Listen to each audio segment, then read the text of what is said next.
Tottenham's first goal against Man City yesterday was the perfect execution of a perfect game plan masterminded by Thomas Frank to make him only the third manager after Jose Mourinho and Antonio Conte to beat Pep Guardiola with two different teams based on the key fundamentals and principles of what he wants his Spurs side to become. He wants them to win duels and second balls all over the pitch, but he wants them to be brave and he wants them to be aggressive and he wants them to have energy as well. And we saw all of that on display yesterday, and we saw so much of it in this goal as well. Welcome back to the Bowman YouTube channel. I hope you guys are doing very well. I've been looking forward to making this video ever since I got back from Manchester yesterday. It was the perfect away day. We always go up there and get a result, but yesterday felt really, really big. At the start of a new era for Thomas Frank and for Tottenham, to get a statement result like that in early doors, I think is absolutely massive, especially after all of the gas Man City got last week. If you are new to the channel, please make sure to subscribe. We do these before and after every single game where we preview the game and then we go and break them down after as well. And thankfully, we're talking about another massive Tottenham win today. That's 2 wins out of 2 in the Thomas Frank era in the Premier League. No goals conceded, 5 goals scored, and we're going to break down both the goals. We're going to talk about Tottenham's variation in build-up, our aggressive press as well, our out-of-possession shape, our ability to win duels off the back of our great pressing, our out-of-possession structure, funneling Man City to certain areas of the pitch where we felt we could win those 1v1 battles, winning duels all across the pitch. I want to talk about Jed Spence 1v1. I want to talk about our threat in the second half as well. And I want to talk about our box defending in that second half. When you lose that energy, falling back on those key fundamentals of just being able to defend your box was so big for Spurs. But I want to talk about the variance in build-up that saw us cause Man City problems and made us very hard to predict what we were going to do. Because there were times where Spurs would happily play out from the back and try and play through Man City, but we did want to be quite direct. If we go to this first example here, and again, that ability to go direct was exploiting Manchester City's biggest flaw and weakness when they do leave that space in behind. If you can time those runs, there is space there for days. We saw that with Wolves last week, and even though it's a slightly new setup, a new structure under Pep Guardiola, they've changed slightly their style, that is still a big weakness of, it's always kind of been his almost, I guess, Achilles heel a little bit. Teams have been able to find that space. I think they just back themselves with the individual quality and the dominance that they can assert all over the pitch to make sure that they win these games and get through them. But you've always felt like you can get at City. Now, Spurs, you saw it from early. Palhinha kind of dropping into that back three. And I want to talk about the midfield dynamic as well and how that helped Tottenham win the game and the importance of these three.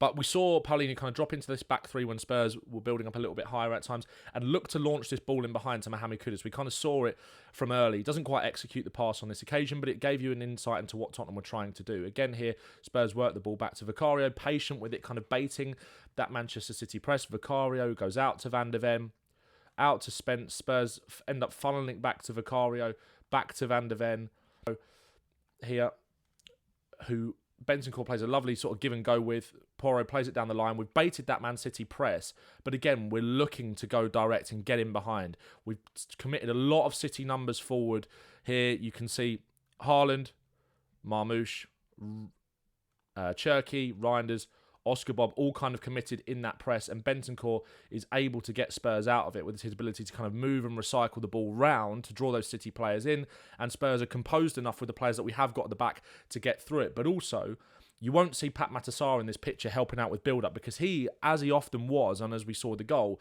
is playing on that last line. Bentancur plays that ball in behind, and there is Pape Matar Sarr making that run. Times the run well, but it's slightly overhit from Bentancur, and Trafford can collect.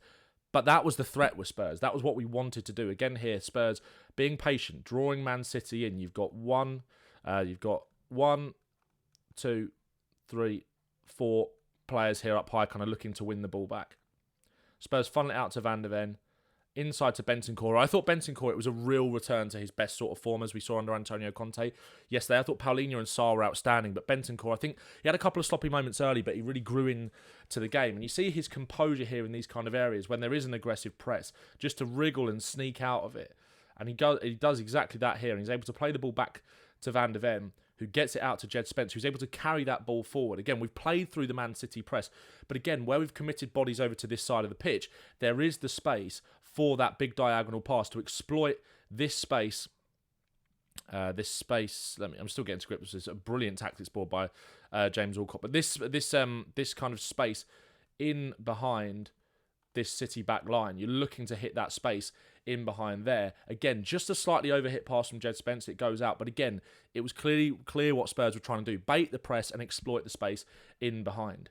Here, Vicario out. He looks to go direct. Again, that variance in build-up where we feel like we can almost bypass that first stage of build-up and go long, straight from that kind of first phase of build-up. Kudus here drags Ake into an area he doesn't want to be.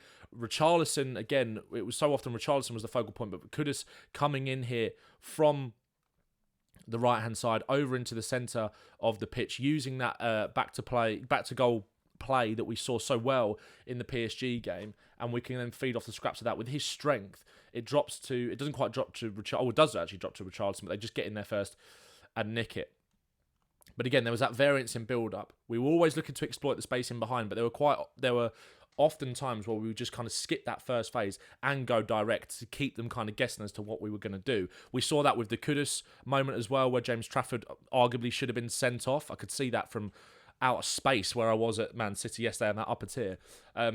But this was the goal, and it was all kind of building towards this. Again, Spurs patient out from the back, enticing once again that City press with 1, 2, 3, 4, 5 bodies committed there. Bentancur and Palhinha is that solid base, giving Spurs 2 good options if you do want to play out and go short. The ball comes out to Pedro Porro here. Marmoush comes over.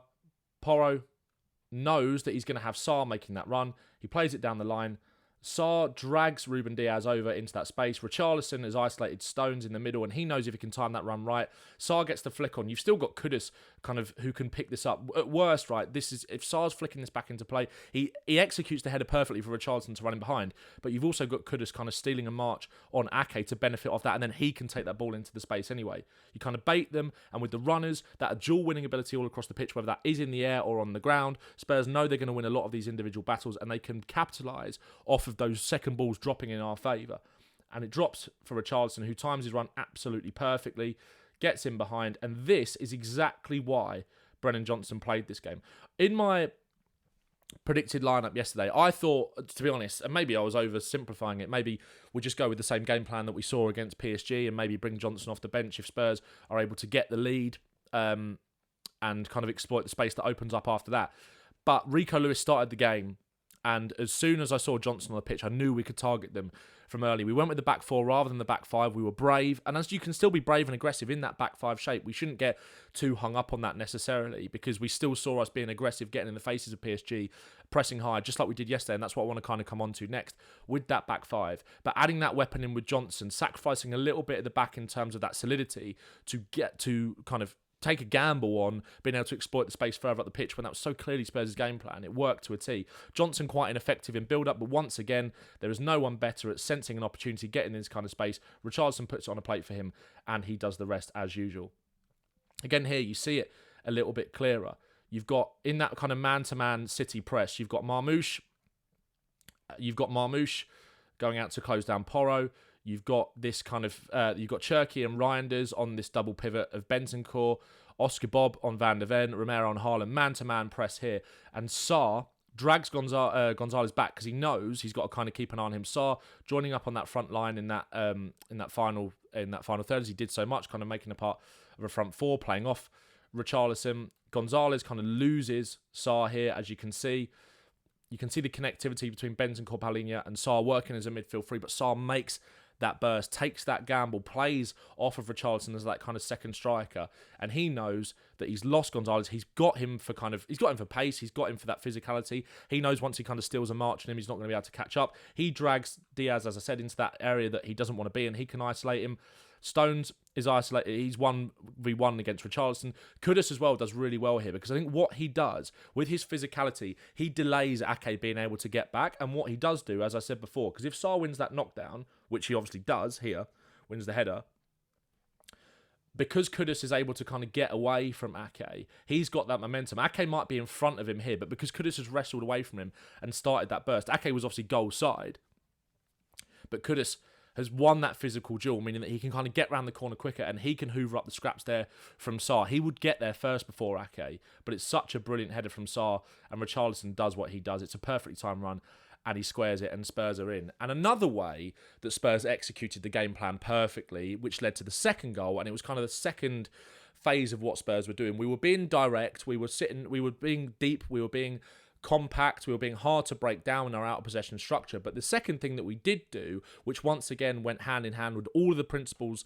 that Thomas Frank wants to build the Spurs side upon, we were aggressive in our press. We got in the faces of Manchester City. We made them think. We made them really, really struggle to get out. You can see it here.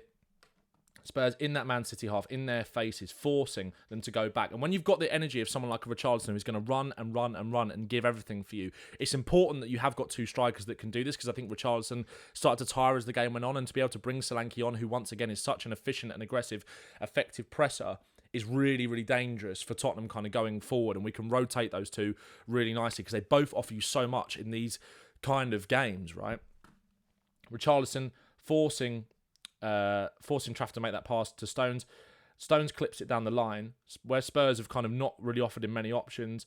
Haaland has to drop deeper, but look at Romero, and I want to talk about Romero as well, because I feel like nobody's really talking about him locking up Erling Haaland, the best striker in the Premier League. Some say the best striker in the world. Haaland didn't get anything out of him yesterday. Haaland had that one chance, that header kind of towards the end of the first half, but Romero was absolutely all over him, stepping up in so many situations like this to nick the ball, whether it was on the halfway line, he was there before Haaland, or here, right? The Spurs kind of allow Haaland to drop into that position.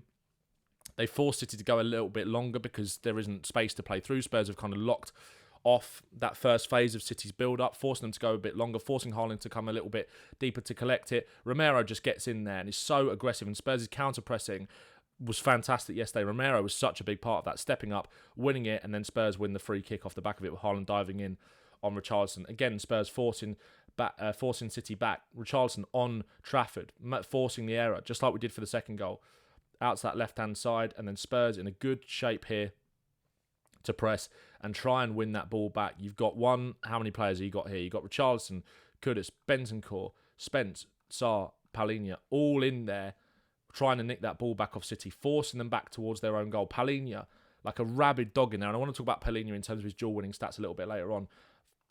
Chasing Reinders, Johnson here, on to John Stones, out to Oscar Bob. This is actually a good ball out from Oscar Bob, but again, look at Spurs here. 1, 2, 3, all down that side, forcing City to go a bit longer. Spurs backing themselves to win those duels higher up the pitch, or to back towards our own goal. Forcing City to go long, because we know when you've got someone like Pape Matar Sarr, you've got the legs to recover and get back and win these 1v1 battles, which he doesn't in this instance. He does give a foul away, but it just breaks up play, allows Tottenham to reset and get back into shape. Again here, Richarlison forcing Trafford to go long with that aggressive press. And again, you've got Spence up there a little bit deeper. You know he's going to win so many of these 1v1 battles, whether that's in the air, whether that's on the ground. Quite happy to force City to go long, because we know we're just going to sweep up so much of these kind of second balls. That's exactly what we did. And then it all kind of comes together for the goal. They've got nowhere to go here. Trafford, it's a suicidal pass really into Nico Gonzalez. But again, look at Sarr. He just anticipates it. He just reads it. He sees what's coming. I can't believe, when I saw the angle from behind the goal, I can't really believe what Trafford did, to be honest. But Sarr just anticipates it, reads it, in he goes. Richarlison, actually great composure here. I think, to be honest, I think that's kind of a little bit overlooked. Like, just to kind of like dummy and get it away. Sometimes in the past, maybe you'd see him snatch at it. Maybe Solanke would snatch at it. But what he does there is clever. And Palhinha just says, give it here, I'll take it over. And he deserved that goal, Palhinha, because of moments like this. He is a duel-winning monster, and he was brought in exactly for these type of games. I know some Spurs fans, including myself, to an extent, had reservations about his ability on the ball, but I do think in these sorts of games, when you are looking to exploit the space in behind, as we showed with one of the first examples, his long-range passing is actually good, and it's probably better than I gave it credit for. It's more like when you're trying to break the lines. But again, it gives you that variance in build-up. You've got Romero to kind of do that anyway, punch through the lines. You've got Sarr, Bentancur, etc. to kind of wriggle out the press. It's so good to have someone who can play from deep and kind of play those quarterback type passes. But that's not what I want to focus on here. It's just that ability to win these duels. Nice little bit of combination play between Aït-Nouri and Marmoush. Aït-Nouri drives inside. Palhinha, so aggressive. Bang, I win the first one. Loose ball. Bang, I'm going to win the second one as well. And he did that so often, and just able to recycle possession. If we kind of dive into the stats here. Where's the player stats? If we go to the lineups, player statistics, here we go. If you look at the duels, Joao Palhinha, no player won more duels. 1 out of 12 attempted. If you look at the defending as well, 7 defensive actions, 4 total tackles. No player made more. And like I said, that midfield dynamic really helped Spurs win this game. Palhinha and Bentancur just as that solid base. Sarr dropping in and being there when he needed to, but he was really given the license to go and exploit that space in behind, kind of play in a front two with Richarlison. I think you saw that in Spurs' out of possession shape as well. Sarr right there on the first line of that kind of mid block in a front four with Kudus, Sarr, Richarlison and Johnson. Spurs were happy to kind of funnel City into these wide positions. Oscar Bobb, don't get me wrong, he's a very exciting player, and I thought he was, if anyone was going to make anything happen for Man City yesterday, I think it was him. But I did think Spence got the better of him. But Spurs were happy to kind of push City out into these wide areas. They compact the box. It's hard to break through. There's not that much space there. You're kind of cutting off City's ability to make these runs into the box in this area that I thought was going to be a bit of a problem. But Spurs were happy to do that. Sit in this kind of shape with Sarr jumping into that first line rather than kind of dropping a little bit deeper and making us even more compact, because Spurs were just happy to kind of funnel it into these wide areas where there was protection there. And when you've got one of the best 1v1 defenders in the Premier League in Jed Spence, it's just, it's such a cheat code for Spurs. And again, a little bit higher up the pitch here, you see Richarlison jumping into that press, Johnson in that press as well, kind of them pressing as a front two, and then the four across the middle. Sarr again is the most advanced, but again, Spurs just back themselves to win those duels and win those kind of second balls. Compact out of possession, happy to kind of let Bob have that space on the right hand side, because Spurs will jump in and win those balls, and then we can turn the ball over. Super impressive out of possession performance that made us go into half time 2-0 up. And again, we've been here at City before. I remember under Conte, or was it Stellini? I think we were 2-0 up and then we threw the game away. Obviously 2-0 up against PSG in very recent memory. We want to hold on. We want to make sure that we don't make the same mistakes. But again, Spurs, it just carried on into the second half. I thought City struggled to break us down even more in that second half. Don't get me wrong, they had chances and there were moments, like I want to come on and talk about, where Spurs did have to rely on the fundamental principles of just being able to defend your own box. But here, there was still a threat in that second half for Spurs, and a lot of it hinged on winning those battles in the middle of the pitch. But this first one here, Bob comes inside to Bernardo Silva. Bentancur reads that really well, that little pass into, I think it's Cherky he's looking for there. And then again, it's just that second ball. We win the first one, we'll go and win the second one as well. And Bentancur does that so well. And he drives up the pitch, and this is where the threat comes from. Look, I just want to highlight, and this is something they highlighted on Match of the Day as well yesterday. If you look at Pape Matar Sarr here and where he is, look where he ends up. You've got, obviously, Richarlison, Johnson, Bentancur, Kudus, who kind of all want to make these runs forward. But look where Sarr ends up, right? Bentancur lays that ball off into Johnson. Spurs have got a 3. You've got a 3-on-3 here with obviously Kudus, Richarlison and Johnson against Stones, Diaz and Ake. You've got 3v3 situation there. Bentancur picks the right option out to Johnson, but look at Pape Matar Sarr, just that burst from deep, and that is the threat that Spurs carry when we are able to win the ball in the middle of the pitch. I know there's a lack of creativity without that number 10, but sometimes in these kind of games, it's not that creativity that you need to go and win, it's that ability to just outmuscle your opponent, outrun your opponent, have that desire, that bravery, and that, that aggression that we want to see from this kind of Thomas Frank Tottenham side. We do need to solve that issue in the squad, add a bit more creativity when we're playing against lower blocks. But in games like this, a midfield of Palhinha, Bentancur and Sarr is something that we can happily revert back to, because when you've got the legs of Sarr, we just need a bit better decision making in the final third there. Johnson's got to play that in rather than shooting. You can't blame him for being a little bit selfish there. Obviously, he's got a goal in the game, but that is the threat that Spurs carry. And again, when we do want to be a bit more aggressive and play up the pitch, take the game to City still, you can't just sit back and camp in. I think we kind of learned from the mistake maybe at PSG where we did just drop off maybe that little bit too much. But against City, we still kind of, we just got comfortable. I think we rode out a bit of a mini kind of storm in those first 15 minutes or so, but we got comfortable and we're happy and we settled in that second half here. Nice little bit of intricate build-up play down that right-hand side, but Porro loses the ball. But again, who is it jumping in? Palhinha to win it here. And then look at what Spurs are able to do off the back of this. Think about that goal last week, right, that we scored against Burnley. And I said Spurs are going to score this goal many times, right? But it was more from a point of view of kind of baiting the press, playing directly through to the middle of the pitch, winning the 50-50 in the centre, and then having Johnson exploit the space in behind. But when you've got Palhinha, who, like I said, in terms of the duel winning ability, more duels won in the game than any player. And if we go to the kind of average positions, let's go to the lineups, go down here. Obviously, him and Bentancur kind of playing as the pivot, with Sarr kind of being allowed to push on more. Palhinha was still allowed to jump and get forward and win. It wasn't just a case of sitting back and screening the back four, as you can kind of see here. He's able to win that duel in the middle of the pitch. And what that then does is allow Spurs to do exactly what they did against Burnley for that third goal in a slightly different way, rather than punching through the lines with Romero and winning the 50-50 in the centre of the pitch and exploiting the space. Because you've won that there with your physicality, straight into Richarlison. He looks up, out to Johnson there, who wants to exploit the space in behind. It's a good ball, slightly heavy touch, and the defender gets across to win the ball. But again, we were still brave and aggressive into that second half. But naturally, when you do tire, as I said before, you do just kind of have to rely on the fundamentals of your box defending. Because City, with the threat they've got, you're going to have to suffer for periods in the game. And obviously, no one's pretending that Spurs were absolutely, outstanding in every area of the pitch yesterday.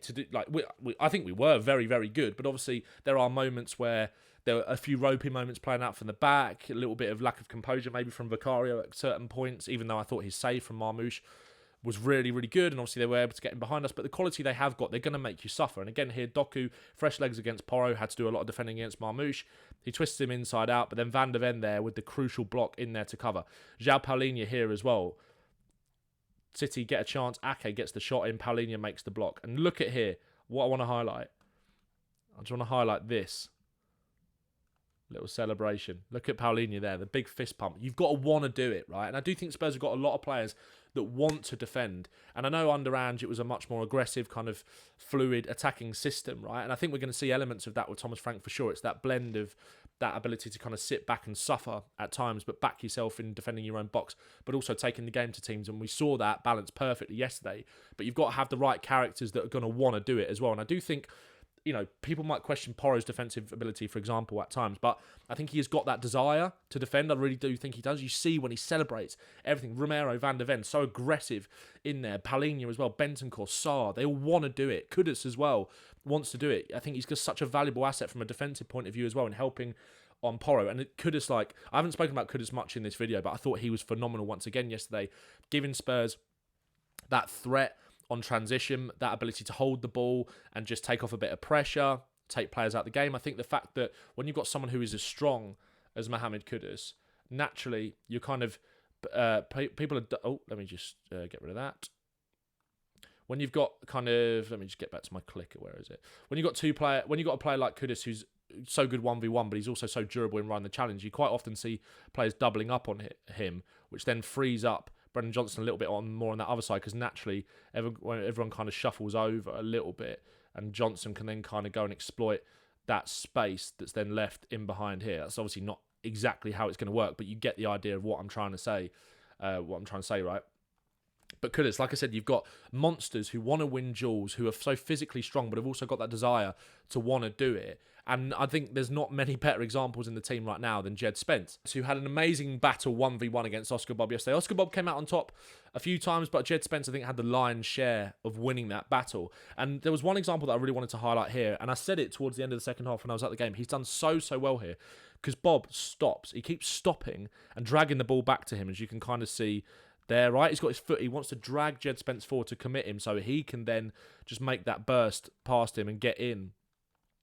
But Spence just delays. And I think naturally, again, when you're going to come up against a lot of inverted wingers on that side, Jed Spence being right-footed, it being his stronger side, does help him when they want to cut in. But he's also so strong because he's got that frame to cover a lot of ground, a lot of space. Even when Oscar Bob's someone who's comfortable going to the byline, or you're still going to get a lot of wingers, despite them kind of wanting to come inside here, they're still happy to go around the outside and take you to the byline as well and stand up across. But Jed Spence is so disciplined. He doesn't jump. He just waits and waits and waits. Bob there, that's when he feels it's the right time to burst. He tries to take Spence to the line, but Spence has already got that momentum and kind of just steers it out of play. He does commit, but again, he gets the ball. I think it goes out for a corner, but it's just such good 1v1 defending. He was excellent yesterday. There were so many brilliant individual performances all across the pitch. I thought the midfield outstanding as a unit, but Sarr, I think, just for what he gives you in these kind of games, the ability to, he wins those duels, covers so much ground in terms of his defensive work, but from what he offers from an attacking point of view in this setup as well, fantastic. Richarlison could have worked so hard. Not a bad performance all across the pitch. It was just such an excellent game plan. executed pretty much perfectly by the players, outlined by Thomas Frank, based on the core values of what he wants this Spurs team to be built upon. And I think there's a lot of success to come if we can just give him that slightly deeper squad with a little bit more quality. Look how much impact the proven Premier League additions have made in Kudus and Palhinha straight away in a game like this. Perfect for games like this.